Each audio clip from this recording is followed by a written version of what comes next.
Welcome to Eat It. I'm James Eade, and with Rick Rosner, we're going to try to answer questions that are sent to us at info@airu.tv. I'll let that scroll across the bottom of the screen. Right now, it's scrolling across the bottom of your screen is airu.tv. That's the website where you can go to see previous editions of the show.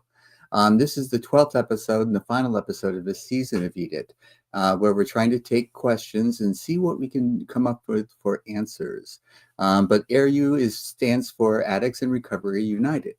And if you find yourself addicted, it doesn't matter what the addiction is, you can recover. Every human being has the power and potential to recover. And may be addiction, but recovery is recovery. Find what works for you. And if it works for you, keep doing it. Doesn't matter if someone says, no, that's not the right way. Find your way.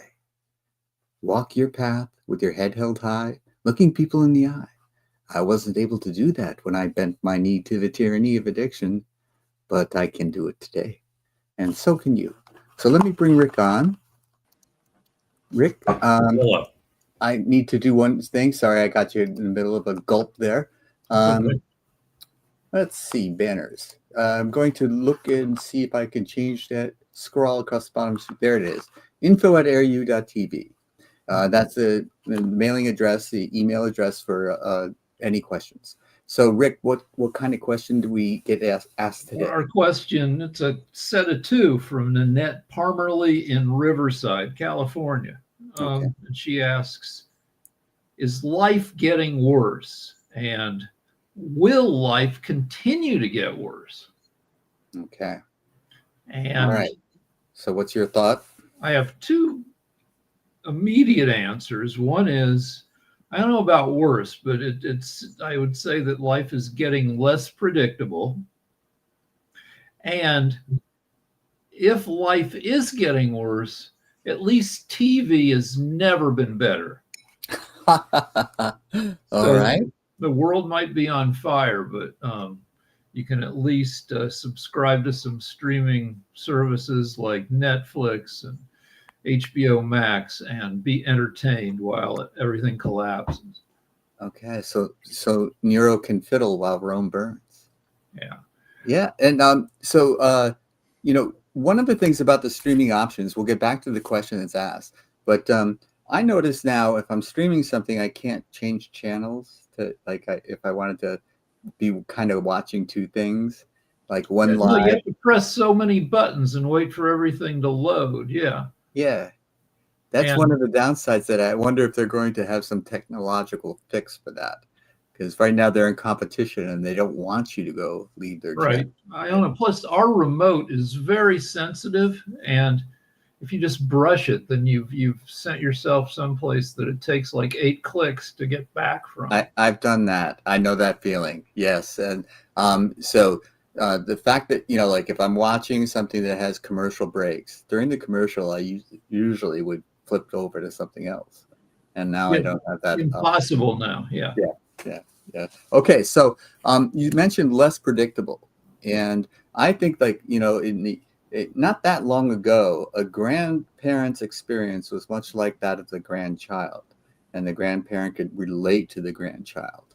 And I have found that has changed. The change that's going on in life is accelerating. It's not the same gradual ascent. It's kind of like a hockey stick.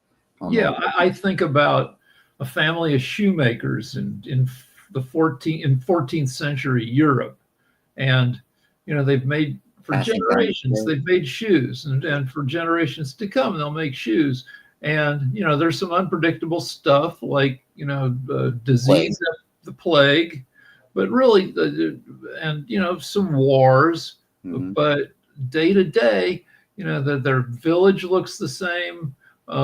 Maybe somebody's building a cathedral, and over the course of their lifetimes, they add another 20 feet to the cathedral, but it wasn't finished, 50 years ago, and 50 years from now, it'll still not be finished.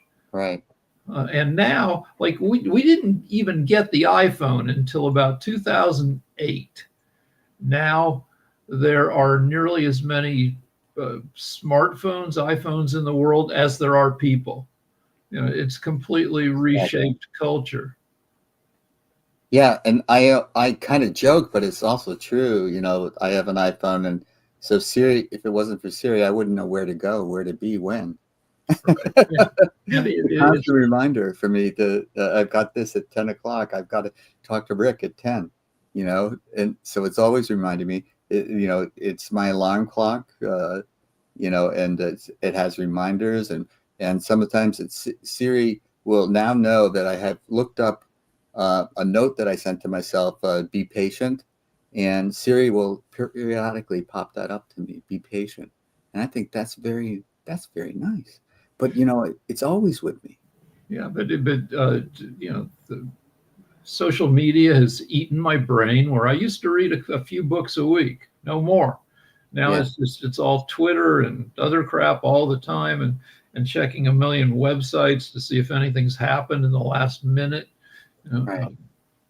So the question is like, and I relate to that. I used to call it memo mode thinking. When you're so busy at work and you get a memo and you respond immediately, you don't get put any thought into it, and you know, because you're busy, and that's one of the characteristics of so many people's lives now. They're so busy, and so the contemplation that goes into life in the past, the self-reflection, all those types of things, kind of lost skills, and we can regain them if we want to, and the desire to do that. But is life getting worse? Do you mean it does? I wonder if the question is for the individual or for society. What do you I say? think it applies to both. Yes. And there's a principle that I turn to that kind of relates to this, which is, you know, the news generally focuses on bad stuff. Yeah. But while you're hearing about all the bad stuff, a bunch of good stuff is happening in the background, unreported. Like I think yesterday, they just gave out the Nobel Prizes in medicine Oh. um, and it went to work discoveries made about the immune system. Hmm. I didn't read the article much, but again, because like my concentration and focus is just destroyed. Um, but it seemed to indicate that we have a third that, in addition to two well-known immune systems in our body, we have a third system that maybe helps your body from turning against itself and giving you an autoimmune disease. Wow. I But have to read up on this. but you know, everything we know about the immune system and has led to super powerful um, vaccines and a whole new range of vaccines. And Right. if you're not an anti-vax idiot, you can avail yourself of some of this stuff. Yes. Um, that is certainly one thing that has changed in society, you know, things like polio, and until very recently, measles, these types of things, you know, which would be present in society, and now they're almost, you know, it's almost a foregone conclusion that you won't get polio because of vaccinations, and these types of things are new, and most people would consider that a good thing. Um, the autoimmune system, you know, I have dealt with this in rather difficult for me, and for my next door neighbor, she has it even worse than I do. So you know, we learn to avoid certain foods, and maybe some of the research you could say is there's something that you can eat, um, take as a supplement or something like that to support this third autoimmune system. Yeah, I've Um, got some low grade thing going on with my stomach where, and you can consider it nerves plus, you know, my gut biome or something. But like right. I used to be a bigger guy. I used to have like a giant neck. I like being a guy where, you know, the lunkhead where the neck starts here and then it just gets wider down to here. Hmm. You know. But no, now I'm a skinny guy, and if I eat too much, I get really uncomfortable, which I think is what GLP does. Those Ozempic drugs, they Oh, make you feel gross if you overeat. But I don't need that. I right. because I feel gross if I overeat anyway. Anyway, yeah. Yeah, you need something else. And we're just discovering so much about our gut biome, and how much it affects every aspect of our lives and Oh, body and and mind. And this is a learning curve that we're just starting to go up. Um, and I think we're going to make some great discoveries. If and in this sense, life is not getting worse. Life is getting better. Although there are forces at work to stop the research, to stop the investigation into what yeah, because we're being governed by idiots right now in America. But and yeah, let's talk about the idiots for a sec. That RFK Jr. has sworn he's going to get to the bottom of the autism epidemic, and then I guess he blamed Tylenol. Yeah, that Um, was one rumor. well, I'm on the spectrum, and I Who was, isn't? they didn't. When I was born in 1960, they didn't have Tylenol. So I guess if you take Tylenol in the 80s, the effects traveled backwards in time to give your kids. Now, the deal is that if you look at studies, we don't have an autism epidemic. What we have is an increased Diagnosed. breadth of diagnosis. Yeah. Like until 20 years ago, people had no idea what autism looked like in girls, or at least high functioning autism. It's a different set of symptoms. They've discovered more and more symptoms that fit under the umbrella. There's also money to help families if you get diagnosed with it. And given everything, yeah, a ton of people are getting diagnosed with it. But if you control over time, if you do a study that examines, well, how many people had this symptom and how many people that Right. over time, no, it's not really increasing. We're just more aware of the Yeah. things that could fit under the umbrella. And the other interesting thing is people with the classic definition of autism, they have their children who are severely autistic, and learning disabilities, that sort of thing. And they feel like everybody's getting diagnosed like this. And so this concentration and the benefits are going elsewhere rather than to the people that really need it. Because everybody is on the spectrum. Everybody can be diagnosed with all sorts of things these days. And people have drugs to give you, to prescribe to you, that benefit the pharmaceutical industry. And so, this is self-reinforcing to diagnose you, to give you something to take to fix whatever it is. And this is a double-edged sword in the sense that there are real needs out there that can be fixed, a chemical imbalance that can be addressed with the proper medication. But the proper diagnosis and the proper medication can help people, can be of enormous help to people. Yet the overdiagnosis, the overprescription, that's also a scourge. Yeah, That's and it's weird when they start pushing back. Like I used to get the thumb up my butt every year from the doctor, pushing on my prostate, and get a PSA blood test every year. And for the last few years, I'm like, "Where's my blood test? Where's my thumb in the butt?" And they're like, "No, we don't do that anymore. We had too many false positives." And so I don't know. I think I might have to start pushing back to say, I'll deal with that, but I think you really need to run my blood at this. But you know, similar for other kinds of potential cancers that they test for that they've backed away because it was causing too much distress and too much causing stuff to be treated that didn't need to be treated. So 50 years ago, roughly, Nixon started the war on cancer. And at the time, only 50% of people diagnosed with cancer were cancer free 5 years later. Now it's 75%, which is freaking awesome. And it yeah, shows great progress. But then I did right. a little bit of thinking, and it's like, it's not all progress in fighting cancer. Some of it is that our diagnostic technology Early is so much detection. better now. We Right. are catching a ton more cancer at super early stages. Like I've got really good insurance, and I'm like, hey, give me an MRI just to see, or maybe just to see what's going on. And they found a little thing. years before it would have caused symptoms. symptoms. And once it gets to the point where it causes symptoms, you're in a lot more danger. So they were able to treat it, super duper early. And, I still, worry a ton about it, but they say the statistics are like super good on my side. Yeah. And Yeah, the early detection and all this awareness.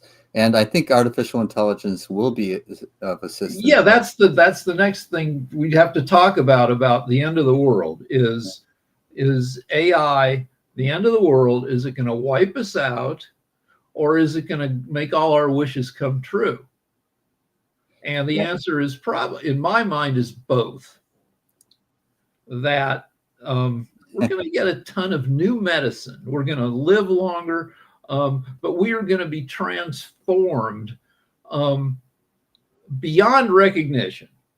I don't watch much Star Trek, but I'm aware of the Borg. Yeah. Which is Jerry Ryan. Super creepy.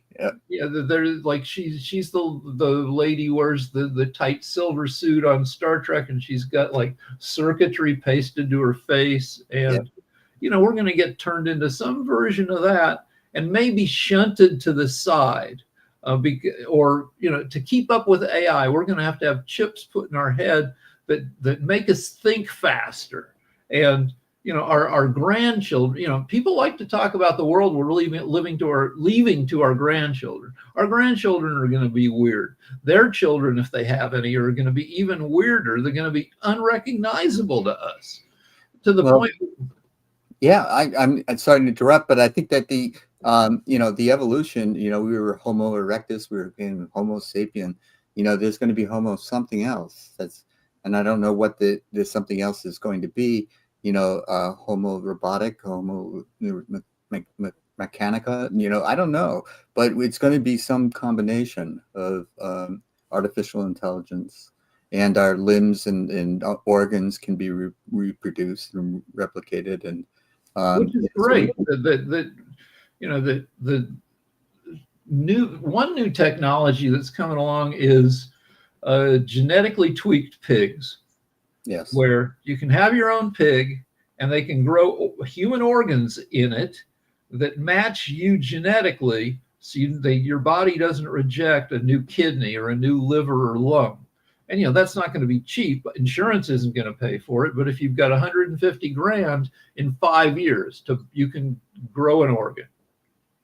Now, I don't know if the pig survives that, but it would be great. Pigs are smart and nice. Yeah, Winston Churchill preferred them to dogs. Yeah. And it would be great to have your personal organ pig around the house. It's like to be your friend. Yeah. Until you need to grow a kidney in him. But yes, all of a sudden I got something in my head that I can't get out right now. I have to pause. There's this joke about this guy visits some friends, and they have a 3-legged pig, and there's like, what's up with the pig? And they tell the story of the pig is smart and saved the family. The house was burning down, and it alerted the family and saved the family. And this pig is so nice and so smart that they're not eating him all at once. Oh.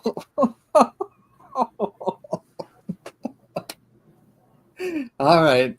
Okay. But that's another thing. We treat our meat animals like dirt, right? We're terrible to meat animals. It seems to me that's almost a Thomas Jefferson situation where, we look back on Thomas Jefferson and we think he's a dick because he was banging his slave, Sally Hemings, and pumped out a bunch of kids with her. And you're like, you want to get a time machine, go back and give him shit and say, freaking marry your slave, release her from servitude, set all your slaves free. You're a rich dude. You could totally afford it. And history would think so much better of you. And I feel like it's that way with I like chicken. I like Popeye's chicken. Popeye's chicken is so freaking good. And not greasy. But how many chickens have I killed? Hundreds, maybe 1,000, maybe 2,000. We slaughter billions of chickens in America every year. And will the future look at us and just think we're savages for like killing, because you can have a pet chicken, and that chickens are nice. You can pet them. They'll be your friend, and no, we keep them in concentration camps. Yeah, my neighbor has chickens, and we call it chicken theater. We go and watch them, and they're very entertaining. But you brought up a really good point. How we're treating animals today, and it wasn't that long ago that we treated people with different skin tones as animals. So in that sense, life has gotten. There's the Martin Luther King thing that the curve of history bends towards justice, Yeah. and we have this hope that things are going to get better. But I know that in the 60s, people had the sense that their life was going to get better. You were going to get, more things, if nothing else. And life was going to, you were going to be prosperous. And I don't think the youth today has that same belief. They're going to It's have in a lot of instances, it's well founded. Now, but the things we have are freaking amazing. Our TVs were so crappy when we were growing up. If you were middle class or upper middle class, you had a fancy TV. I'm looking at a TV from the 80s. I've got it in my office. That's and cool. yeah, it was a deluxe TV. It's got a nice wood grained, the housing, and it's Piece of furniture. yeah, and I don't know, the screen is probably 21 inches from one corner to the other because they measure diagonally to make it seem a little bigger. Yeah. But that thing probably cost like $800 40 years ago. Now for your $800 or for $400, you can get a TV that's 6 feet across and super high def, and it can do a lot of stuff for you. It can throw up the captions, and it's freaking awesome. And the shows you watch are much, much better. TV in the 70s and 80s was lazy and predictable, and they didn't talk about very much about the issues that were really compelling. So yeah, we have and freaking our handheld devices are. We take them for granted, but they are freaking amazing.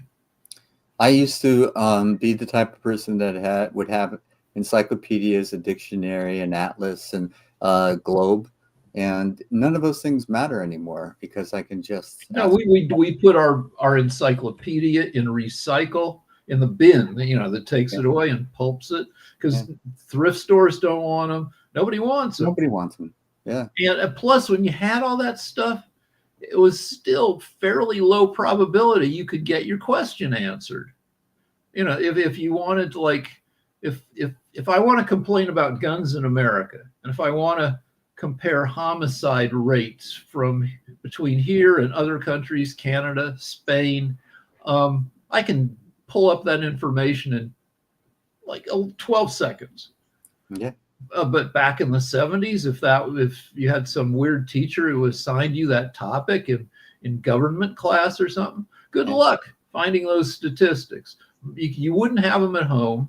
If you could get your mom, or take your bike down to the library, you could maybe poke around. But there was little guarantee that you would find the pertinent statistics, and it would take a long time. It would be a pain in the ass. It was interesting that you mentioned that. I had this friend who has dyslexia, and he said that people would say, well, he doesn't know how to spell a word. Look it up in the dictionary. And he says, but I don't know how to spell it. How am I going to find it? It's like, and so I used to think that I was privileged because we had these resources in my home. And so they assigned something and I could look it up in the encyclopedia and then reword it so that it sounded like right. me. I did that. That was my morning thing, like one day a week at least in junior high. We'd get an assignment in history class, write this up, and like 2 hours before it's due, I'd get up like 20 minutes early. I'd go to the encyclopedia. I'd copy the article, changing a couple words in every sentence Here and there. Yeah. Yeah, and that's the way we did it. Now you get up 2 minutes early and you get AI to write your thing. So I'd like the fact that I could do the research, and I did learn during doing it. But I realized at some point that most people didn't have those books in their homes. And so I had this privilege that most people did not. So I could skate through things that really gave them a hard time. And, you Yeah, know, my wife worked in a couple private school admissions offices. Kind of like for, she worked with people who worked with kids, getting them into colleges, and like we know stuff. We like the strongest correlation between the SAT is this test you take that's supposed to help predict how well you'll do in college. right. What it predicts is parental income. The more money your parents have, there's a high correlation that the better you'll do on the SAT. There's also a correlation between having two parents. That if you have two adults in the house, your vocabulary is a lot better because the adults are talking to each other. Discussion, yeah. If it's one adult, that adult is working 2 or 3 jobs, never there. You're with a babysitter, or you're babysitting your younger siblings, and all you're hearing is the TV and kids yelling at each other. Right. So yeah, enriched circumstances are an incredible advantage. And that was, we could say there was more or less a middle class experience back in the 60s to be able to afford something like that. Like my father on a teacher's salary could afford 2 cars, a home, and 4 kids. And, that's not so true anymore. Life has gotten harder to be able to replicate that idealized Leave It to Beaver, Ozzie and Harriet kind of the tech, the gig has brought us the gig economy. So we have a ton of jobs available, and unemployment is fairly low, but a ton of those jobs are shitty. Like DoorDash is a terrible job. Uber, terrible job. Anything where you're, an independent contractor driving shit around to people, that's like misery. And I took an Uber last night, and I asked the guy, when he started and what he wanted to do, because he was looking for work, and he said, "Well, I'm a designer, an industrial designer." And I said, "Oh, what did you work on?" And he said, "This app Starfinder." And the Starfinder is pretty cool. My wife loves that thing. You take your phone in the backyard and you hold it up to the sky. Yeah, it tells you what you're looking at. That's a beautiful piece. That's really cool. So he did this, my Uber driver. And that's so freaking sad. After 15 years, he got laid off, and now he hasn't been able for a year. He's been driving Uber. I'm going to tell my wife, and she will be bummed out. But the same thing happens. Like, I worked in TV during the golden age of getting paid to work in TV. Now all the money's been sucked out, and you might find that your Uber driver in LA is somebody who wrote a show you loved, but it was only 6 episodes, and that was a year ago, and they haven't been able to get staffed on a show since. And the money they made off the 6 episodes was pittance, and streaming residuals are so crazy. Like when I wrote for late night TV, and they reran the show, which they did once a week, where they do Monday, Thursday, Friday show as a rerun. Yeah. That rerun got me a check for $350. That's pretty good. That's great. It paid for my kids' college. It helped pay off our house. Freaking great. And now lately, I've been getting stacks of residual checks. Because they've started rerunning that show, that late night show, like all 20 years of it on some streaming channel. But the checks are for between 2 cents and 7 cents a piece. It's like my royalty checks. It's some people are getting checks for negative amounts of money, which is somehow the system says you've earned negative 2 pennies somehow. The money is gone for residuals, and it means that even people who do, like, it's rare to get a TV writing job at any given time. half of the people in the Writers Guild for TV and movies are unemployed. So, and it used to be, yeah, it's tough to get a job, but if you had one, you were guaranteed a house, no more. No, now you might get a shitty apartment with roommates, and you're still working at night. Right. Yeah. So in that case, life has gotten worse in the sense that we don't reward creativity the way that we used to. If we ever did, I'm not sure that it ever was rewarded the way it could have been. And the jobs that we're producing now, we don't want to do, which is why this anti-immigrant stuff has always been amazing to me, because the immigrants will come in and do the jobs that we didn't want to do. Like California's economy is dependent upon people coming in and doing the agricultural work that I wouldn't do, I couldn't do. I couldn't take the heat, and um, so they're doing these jobs, and we're also saying we don't want you. But these jobs, they feed a great deal of the country, and but the jobs are, some of them, like the assembly line, for example, is kind of soul crushing.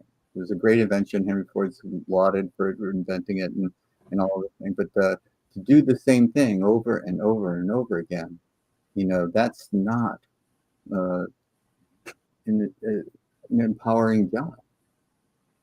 It depends. I feel like if you have a job in an auto assembly plant that's roboticized, that's a pretty good job. You and your friends, you're on the job, you're working with the robots. But what's crushing is you might be getting $16 an hour, which you're constantly, you and your employer are constantly being smushed by market forces. I mean, like, you can have a good, blue collar job if it allows some fucking around, which, a job, you should not, like the Amazon jobs where you can't even, where you're being watched by a camera in your truck and you can't even stop long enough to find a restroom and you have to piss in a bottle. That is misery. Yes. When Doge came in and said that every government employee should be working their ass off, or fear for their employment. Well, that's you're getting paid to do your job. You're not getting paid to be miserable 8 hours, 9, 10 hours a day. And you're not being paid to be a robot or a drone. Yeah, every job has to be built in that it's a human being, and human beings have needs, and human beings cannot. And I learned this playing chess. You can only maintain a level of concentration for so long. It's exhausting. So that they have to be humane. They have to build in breaks. They have to build in time to eat, time to relieve yourself.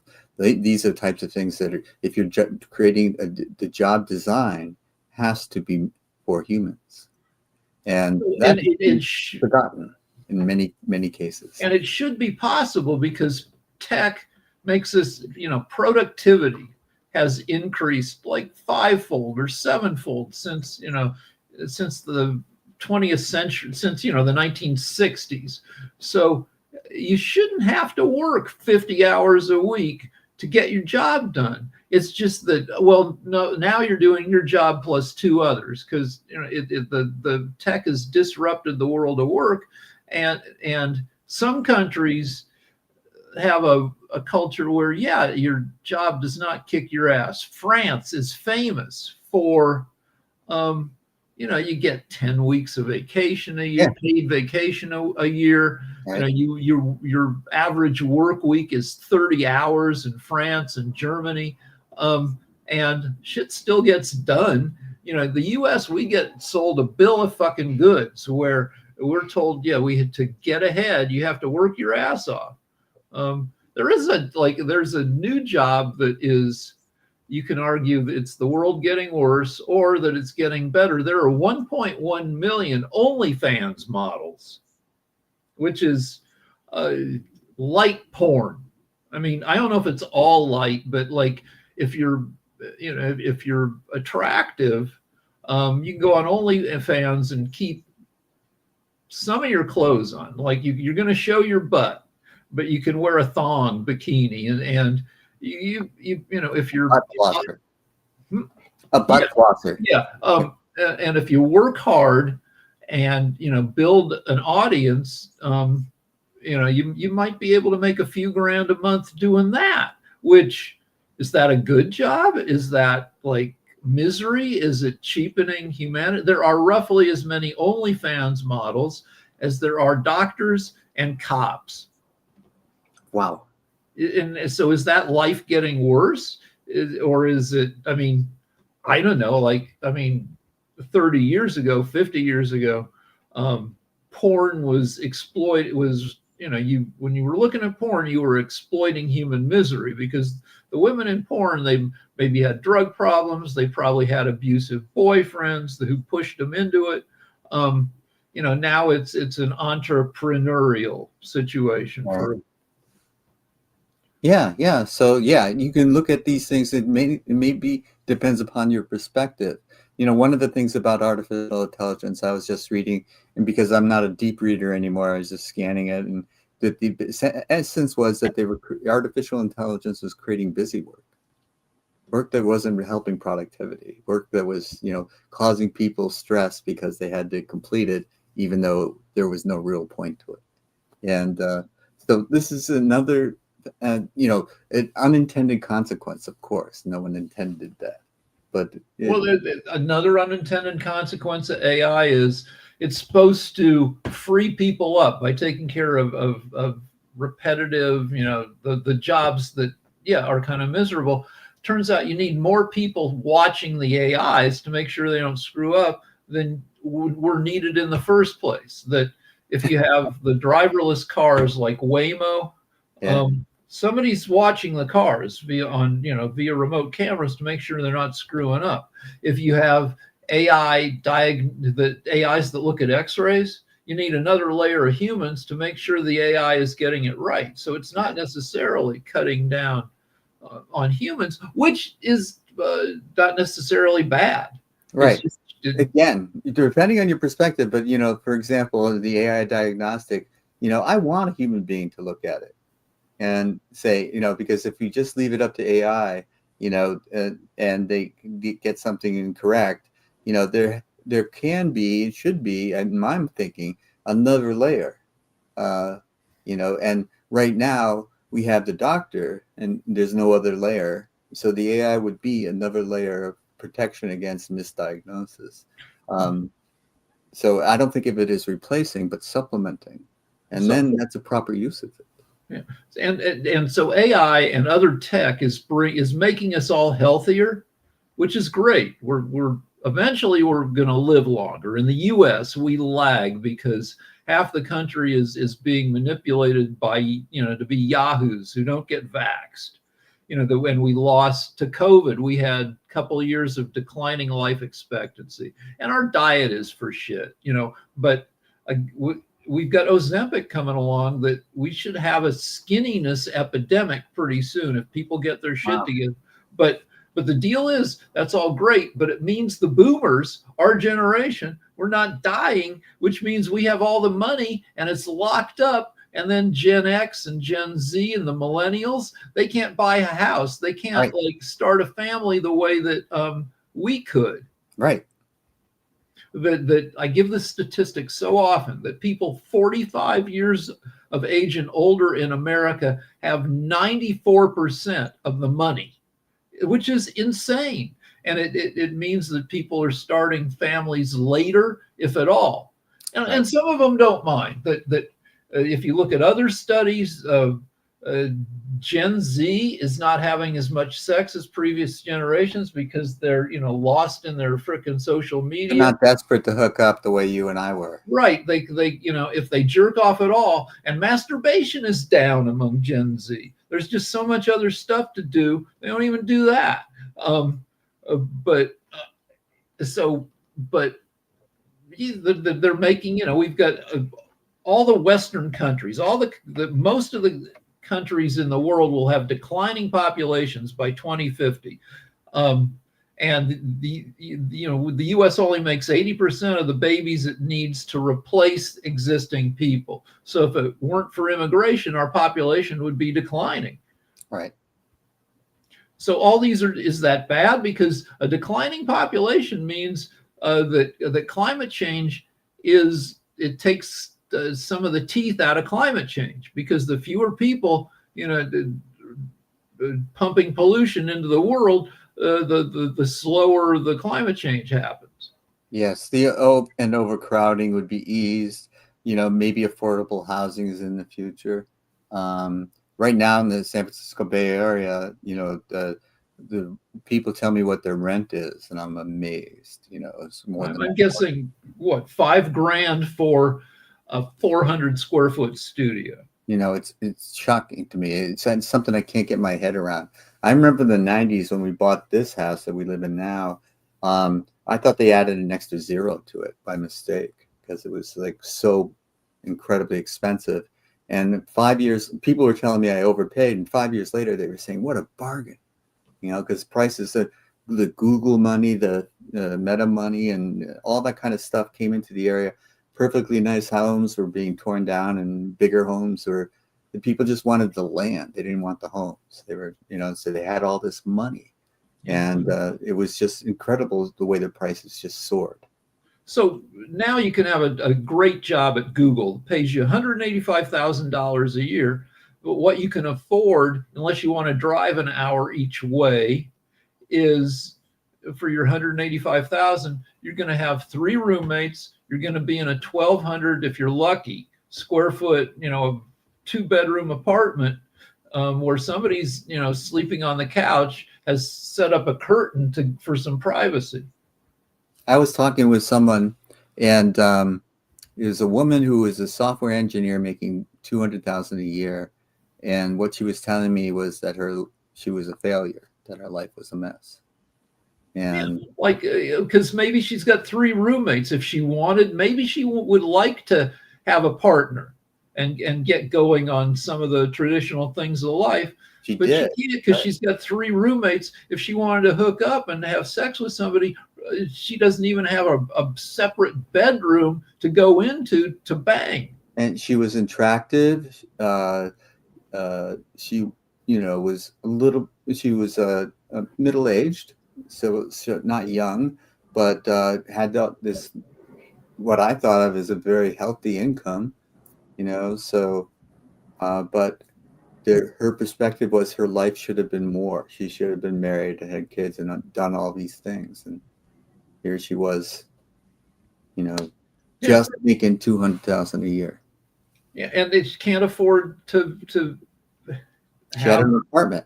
Yeah, and freaking that income, if she could somehow work from Oklahoma, she could buy a house, a 3-bedroom house for 80 grand in the Oklahoma Panhandle, and just pay cash. Boom, done. Yeah. But then you're in the Oklahoma Panhandle. And that's the thing, when the prices skyrocketed around the San Francisco Bay Area, I said to my wife, it makes a lot of financial sense to sell. And she said, "But where would you want to go?" And I didn't have a very good answer for that. Yeah, I mean, because San Francisco, even though the prices are sky high, even though homeless people are recruited by low-level crime syndicates to walk into CVS drugstores and just clean out the shelves and then bring them to their boss, and then that stuff gets sold on the sidewalk. Even though the Fox News likes to say that homeless people are pooping in the street, that is not entirely true. You're not going to see poop every time you go out. But even all those things given, San Francisco is one of the great cities of America, and it's still a huge pleasure to frickin' live there. My wife and I went up there a couple of years ago and just walked through the city, and it's an awesome ass city. It's a great walking city too, as is Boston. There's other cities that have this sense of vibrancy, and yet each neighborhood is kind of different and has its own character. So yeah, there's a lot to be said. I think the reports of its demise are premature. Um, but you know, it's one of those things that's also experienced. The phenomena that's across the country is that remote work has replaced going into the office. And so I know that I used to work in the financial district in San Francisco, and there was like, you know, there's a different vibe down there. But that's not, it's a different thing. It's not necessarily a terrible thing. Exactly. Which gets us back to the question which we have not been able to answer to I hope to Nanette's. I mean, I hope we could do Well, something there's one better more thing I to want to Nanette. bring up. Like AI may kill us. You know, there's a thing called P-Doom, I think I've mentioned, where P-Doom is where you talk to somebody who works in AI and you ask them, what's the probability AI kills us? Event, you know, within the next, I don't know, 200-300 years. And they will give you a percent likelihood. And it's for most people who work in AI, it's between 5 and 20%, which are the same odds of getting killed if you play Russian roulette, where the odds, if you have a 6, you know, bullet chamber, one of them has a bullet in it, that the odds of it killing you are 17%. So we're playing Russian roulette with AI. And one way AI can kill us is the really cheesy way the Terminator presented it to us, where we have AI helping us, you know, run our nuclear weapon systems, and AI like thinks faster than humans. Like we've come close to nuclear war by accident a few times in the past 40-50 years. One time we were saved from a nuclear exchange by a Russian colonel, a Soviet colonel, who saw, like, on his screens it showed that 200 missiles were headed to the Soviet Union from America. And he's looking at it and he's like, that seems like bullshit. I'm not willing to destroy the world. I'll take the chance that the Soviet Union gets hit with these missiles, over that I release our 200 missiles and kill everybody in the northern hemisphere for some kind of computer glitch. And he was right, and he was a freaking hero. But with AI doing the thinking for us, you know, AI can have a glitch or reach a wrong conclusion and, you know, send off like half a dozen nuclear missiles. Yeah, And, because AI will survive it. AI would survive it. yeah, because AI is distributed. AI doesn't live in one place. It's distributed across a zillion servers around the world, which is how we're going to, you know, we have a gun violence epidemic in the US. Yes. We're going to survive it by, in 100 years, you know, we're going to have technology where you can download your consciousness, you know, say once a week. So yeah, say if you get killed by a stray bullet, I mean, it's terrible, but they can regrow your brain. Maybe you start off living. The most recent backup would be you. Right. And maybe if you spend like a year living virtually while they, you know, regrow something for you to, you know, to a walk around body. You're a friendly pig. Yeah. Yeah. And you've lost the previous week that, you know, that since your last backup, but you're still around. And so we'll essentially, in a way, we'll be bulletproof, because we're not going to get rid of the guns, because we have close to 500 million guns in America. Not that many people. We're close to the point where we have 2 guns for every adult American. It doesn't mean that we're all packing heat. Only a third of U.S. households are gun-owning households, but those households, they like guns. They have a bunch of different guns for different purposes. Yeah. Because have you ever held a gun, used a gun? I have never shot one, no. They're fun as hell. You pow, pow, pow, pow, pow. You shoot at stuff and, like, you know, and I did that as a kid and I liked it. Yeah, So, I mean, the first time I held a BB gun, I got so excited I shot yeah. me like, ah, poop! I shot myself in the knee, and I luckily it was love that. just a BB gun. Yeah. But We had those one. It was like it was a little. What could be a little explosive in a toy that a match could set it off or something like that. It was like yeah, I mean, we like I yeah, would build it made a car noise anyways. It made a No, spark and I was a little maniac where I had so many adventures from with fireworks, blowing stuff up. I'm supposed to be wearing a hearing aid in this ear, partially because of so much stuff blew up next to my head as I was getting ready to throw it. oh, Rick, we're getting out of time. But that was a great segue. I would love to talk more about explosives as a child and what it's like now. Is it getting better for the kids? Can they experience it? I don't know that kids like love blow. I would assume that what they love like we Yeah, had so little entertainment. that's true. It was We just created our own in so many ways. yeah, Building which was forts, like tree houses, I mean my my my siblings and I we were bored and we stuffed some clothes with crumpled up newspaper and stood by the side of the road and threw a body in front of cars to freak out the drivers. That was we and then the driver would stop and then they'd get out of their car, yeah, they'd they chase us. must have been infuriated. Yeah. It was, yeah, And yeah. we'd throw snowballs at cars. Yes, I did that. And but we were maniacs, so we would take dog shit and Put put in it the in the bag. middle of the snowball, Oh, and we'd be like, "This is going to be great. Poop is going to go on their car." No, it was like throwing a rock because you know poop freezes. yeah, We go thunk against the car, and again, like people would be furious. They'd chase us down. They bring us to the front door and like, where's your mom? And but like that entertainment is so shitty compared to the stuff you can watch and do on your phone. right. Yeah. But it was an exercise, and it was also a shared exercise of creativity to create things, um, to entertain yourself.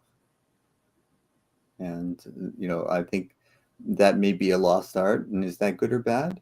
Well, I think what I'm coming to the conclusion to wrap up the show, Rick, is that the answer to the question is life getting worse is it depends. It depends upon your perspective.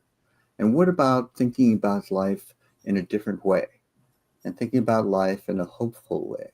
Because isn't the point is to be as happy as you can be as often as you can be and just be okay with whatever life is and just accept it? And if you would adopt that perspective, you look at life one way, it's not getting better or worse, it just is. But if you adopt a different perspective of it used to be better and compared to what it used to be like, which is often fictionalized, but you compare it that way and you're going to be unhappy. And so one of the things is you have the power of choice now. And that was taken away from me when I bent my knee to the tyranny of addiction. But I've got the power of choice now, and I can choose what makes me feel happy, content, serene, calm.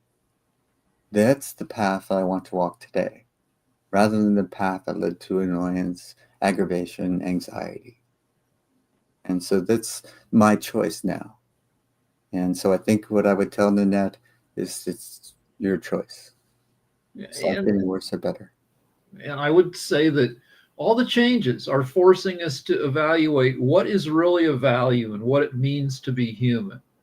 In the future, am I going to still be human if I have a pig kidney? Well, yeah. And can I be a good person and show off my butt on OnlyFans? Um, I'd say probably yeah. Yeah. But like the people of 50 years ago would be like, "What? Ah, You're showing like cleavage and your butt and your yeah. what?" Like people. I mean, imagine what people of 50 years ago G strings were for strippers. Right. And but the thing is we're getting back into judging. We're people judging, and what I was taught was if you're pointing your finger, the one point is pointing at the person, the other fingers are pointing back at you. So well, you got people say, yeah, you have four fingers pointing back at you, and then you have to say, no, look at your hand. You have three fingers pointing back at you, and you got your thumb pointing up in the air.